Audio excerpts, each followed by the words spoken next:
Welcome back to Healthcare Consumerism Radio. This is Brent Macy, Managing Director for the Institute for Healthcare Consumerism, joined with my co-host, Jonathan Field. And on this next segment, what we're really going to be talking about, and we alluded to it in the first segment, is in 2014, many employers are going to be considering consumerism and the impact on the healthcare reform. And we're actually joined by Rob Thurston, who is with the HR Consulting Group. He's actually the founder and president since 1986. Rob, welcome to the program.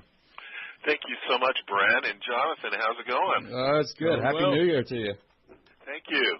Now I know, I know you've been in the industry a long time, and there's a lot of different changes probably since you first came into the market and began working in this space. But tell us a little bit about the focus of HR Consulting Group currently. Well, I appreciate it. We started the business basically in 1981, believe it or not, after I had left IBM Corporation. And in the last 33 years, what we've found is some of the same values that people were looking at in the early 80s, late 1970s still apply today. One of them is consumerism. When I was at IBM, we took a look and I helped implement their flexible benefits program, which at the time no one had hardly done. And then we put in a 401k plan, which was one of the very first ones in the United States. And at the same time, we were looking at self-funding. You're going, Rob, those are three things that everyone does today. But you know what's funny? What goes around comes around. And so HR Consulting Group, we're still doing those same things. And with consumerism today, they all apply. Now, all of those things, as you mentioned, it's all still here today. From dig a little deeper into how some of those things, the self-funding of health, self-funding your benefit plans. How has that changed from when you did it before to where it is now? I'm glad you asked that. Back in 1981, when I was at IBM Corporate, we used Hewitt Associates, and we paid them millions and millions of dollars to explain how to do self-funding. Well, today, you can go to any of the Blue Cross Blue Shield organizations, any of the local brokers and consultants, and there's kind of an industry primer on what you can do. However, some things have changed.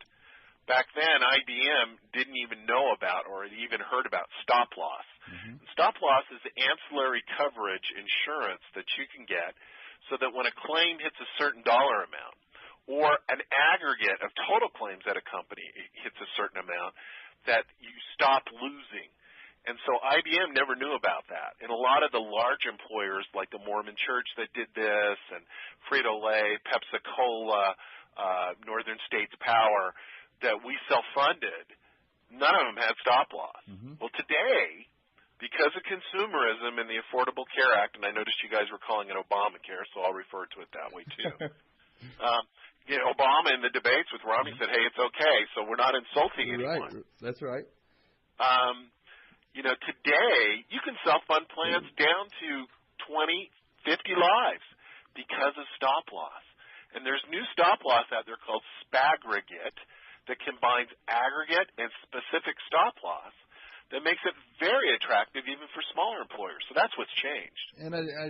And I did notice that trend kind of last year taking place. Now, is it true that if you're an employer and you do decide to move to self-funding, that some of the requirements around the healthcare law are delayed a little bit? Is that the case? Well, it's not only delayed, but you don't have to comply with certain of the, quote, discrimination provisions under Obamacare. And here's another reason. You also don't have to comply with a lot of the state mandates. Because as you know, in all these state exchanges and the federal exchange, in each state, there's certain mandated coverages that have to be offered. Like in California, autism treatment, TMJ for your jaw,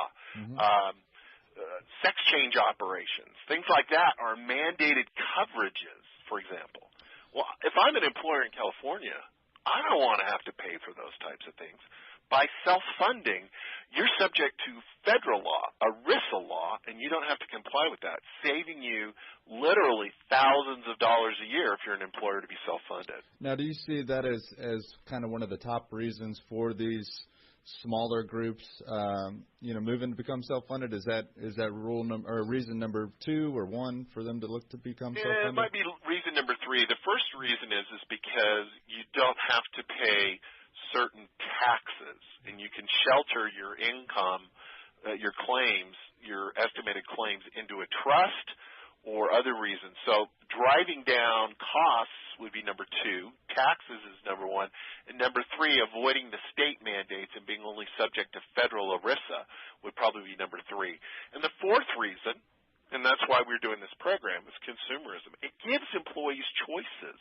You can do a lot more things with plan design in a self-funded environment than when you're told by the exchange or you're told by your insurance company, here's the fixed schedule of benefits, take it or leave it. Now there's actually a term out there right now, minimum essential coverage. Talk to our audience a little bit why an employer should be concerned about minimum essential coverage. I was there at your Debt Fields conference in Vegas last month. We had some of the top attorneys in the United States doing a roundtable discussion, and we brought up minimal essential coverage, or called MEC, M-E-C. They were, to a large degree, saying, that only applies to individuals in 2014. Well, let me educate everyone listening on the call today. Minimal essential coverage applies to even employees where you work. There might not be a group mandate or a group tax for not providing minimal essential coverage in 2014, but every individual and every employee who works for you has to comply with this as of January 1st. You're going, why haven't I heard of this? That's right. Yeah, why didn't I hear about this?